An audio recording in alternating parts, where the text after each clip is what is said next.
awesome. Now, although my name comes from Africa, my family and I have lived here in America all our lives. And today, as you're celebrating holidays around the world, I'd like to share a story in celebration of Kwanzaa. It's an African-American celebration that begins the day after Christmas. But here's the question. How many of you have heard of Kwanzaa before? Yes, all right, most of you have.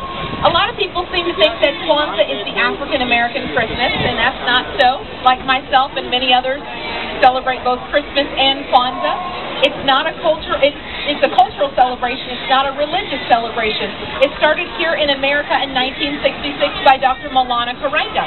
He got the idea for the celebration when he would visit harvest festivals in Africa. And at these festivals, people would gather their first fruits or their first crops of the harvest, and they would have a celebration.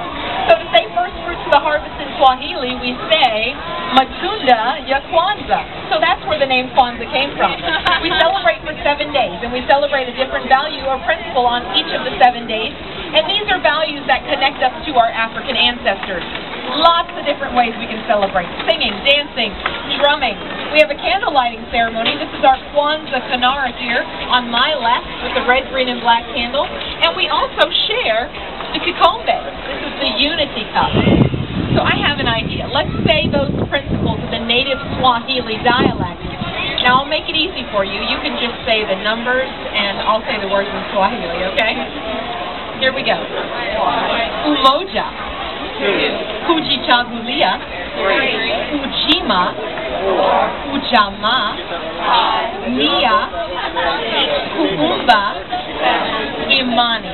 That's the Umbuzo Saba, the 7 principles of Kwanzaa. Now, of course, I could tell you the meaning of each of those words, but I think we'd have more fun if we learned the meaning with a story. And our story is a fable, a Kwanzaa fable, and I need a little bit of help. So, Idette has some instruments in her trusty basket here that she's going to pass around. If you'd like to stay for the entire story, please grab an instrument and play along. If you don't get an instrument, then you can use these instruments. These work just as well. That's it. We have a few more in the basket, so grab one of those.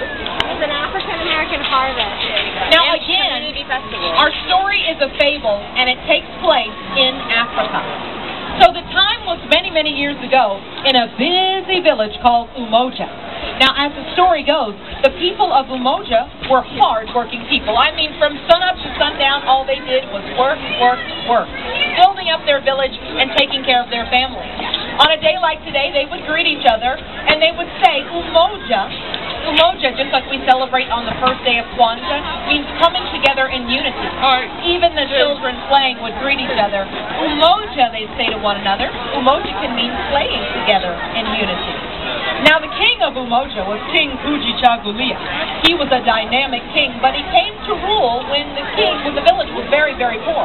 But the king encouraged them when he said, we don't have to be poor. We determine our future.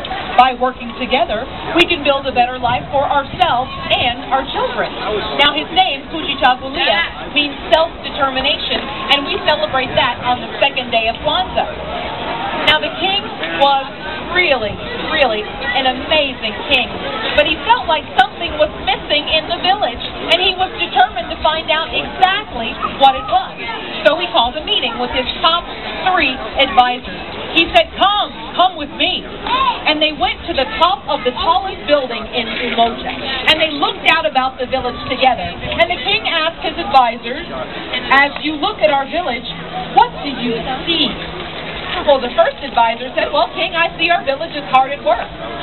Yeah, because they are Umoja. They work hard every day. He said, is that all that you see? He said, well, yes, King, we're preparing for our first fruits of the harvest, our Matunda ya Kwanzaa, and our people love to work. Well, that's not the answer that the king was looking for, because they work well every day.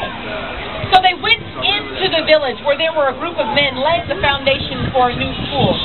Their hammers beat rhythmically together, almost like drums. It sounded like a band playing when they were building that school.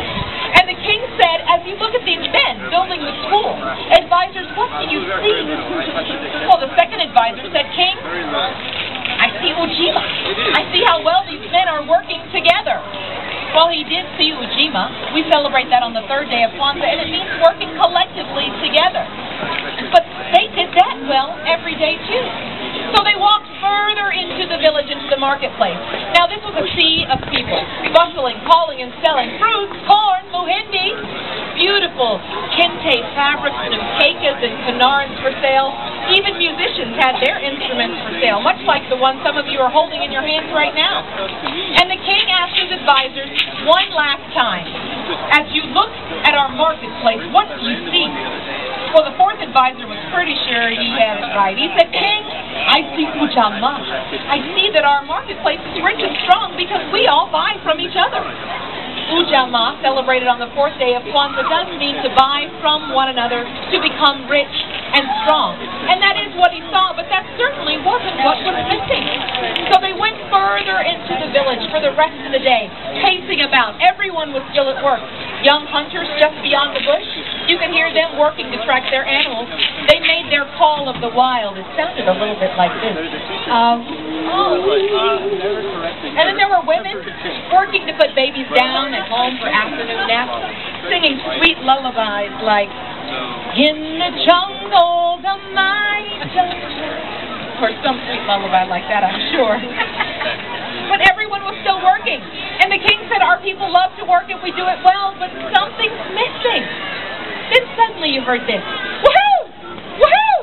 It was shouts of young children. School had just let out, and the children were already at play. They were chasing circles through the village and all around the king. And the king stepped back and he said, that's it. What we've been missing is right before our eyes. Look at our children.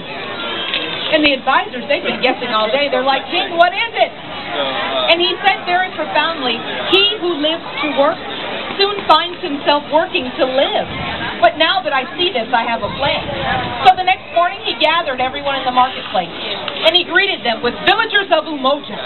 Each day we go our separate ways to work, but this will be our best harvest yet, because we will work together with Nia. Nia, celebrated on the fifth day of Kwanzaa, means purpose. I've learned a valuable lesson from our children, the king said. Each day they work hard in school, and then they play. And so should we. Each day we should go to work with a purpose, to earn the right to play and celebrate. And that's when he led the village in a lively celebration that you'll help me recreate. So if you've got an instrument, you can shake your instruments to play along, or you can clap your hands to play along. He asked those men to beat their hammers like drums. And the musicians from the marketplace, they joined in. And you can still hear all the sounds of the village. Woohoo! Woohoo! And then the king asked those women singing their lullabies to join in. And I hope you'll join in with me. And it all came together like this. In the jungle, the mighty jungle, the lion sleeps tonight. In the jungle, the mighty jungle, the lion sleeps tonight. You know this part. Oh.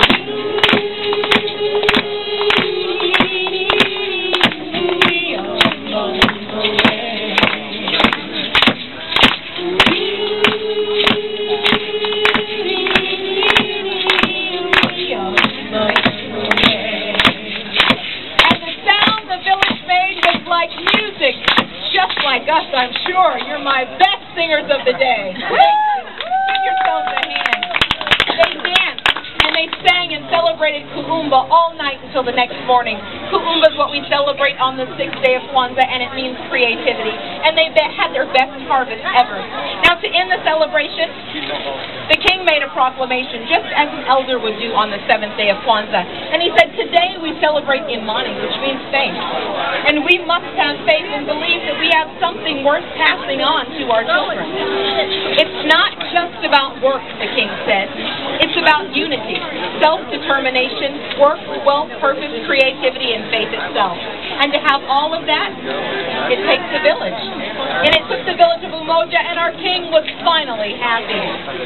So you see, the story in the fable is very much like our 7 principles of Kwanzaa. Between December 26th and January 1st, over 18 million people, African Americans and others, celebrate the 7 days of Kwanzaa. And it really is like a happy village coming together. Now, my wish for you this beautiful holiday season is that you too find unity, purpose, creativity, and joy. Thank you so much for sharing my story today, and happy Kwanzaa.